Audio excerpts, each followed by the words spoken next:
Come all you good workers, good news to you I'll tell of how the good old union has come in here. I'm a stylist for Cost Cutters, and I've been working there for 3.5 years, and I have quite a big clientele.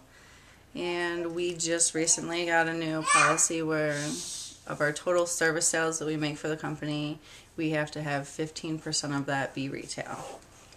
And I did not meet that quota, so I ended up getting fired. I didn't think it was right. 15%. You know, I went to school. Yes, they did teach us some product knowledge and how to sell some products. But to me, if somebody comes in, they want a haircut. When you ask your district manager, well, the economy's in the tanks right now, and it's right around Christmas time. People are spending money on other things. I was just outraged that, especially with Amber, because she is a single mother. She has 2 small children. She has worked really hard to get her Habitat for Humanity home, which she's supposed to move in by April 1st. So because she didn't have a job, because she didn't have then she wouldn't be able to get the financing, and then she could lose the home and she'd be living in substandard housing. People have to come together so they can show corporate that, okay, what are you going to do, fire the whole salon? People have to come together and join together to get stuff moving against a corporate person. If it's just one person, it's never going to happen. But you get a whole group of people saying, look, we feel this is unfair, it's unachievable, and it's unreasonable.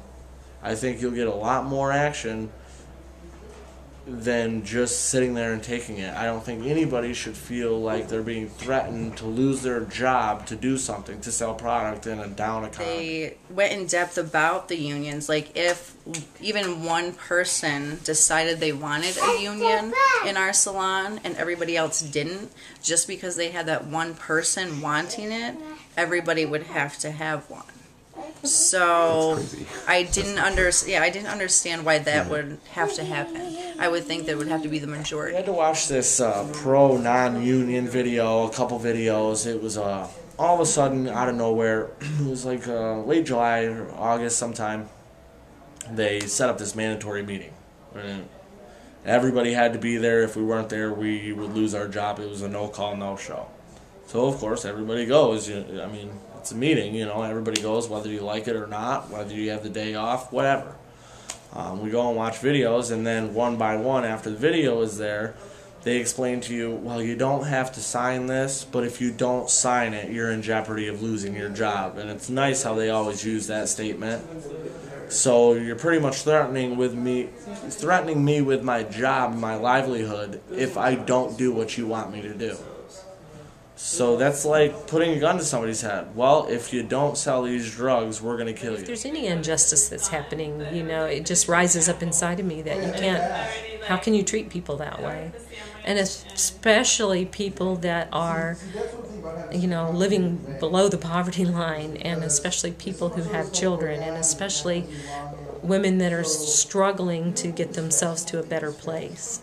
And then it seems like a huge corporation that has no understanding of who their employees are would care nothing about the fact that if you aren't selling enough shampoo that you can't work for their company. I honestly want just the people that are working there now to know that they can hang in there and they can do this. And I just want everybody, all their customers to know. I want everybody in Ithaca to know that, you know, there's a stupid policy, and maybe if they do know, they'll be more than willing to help the people that work there now out and try to get them their sales of product to keep their jobs.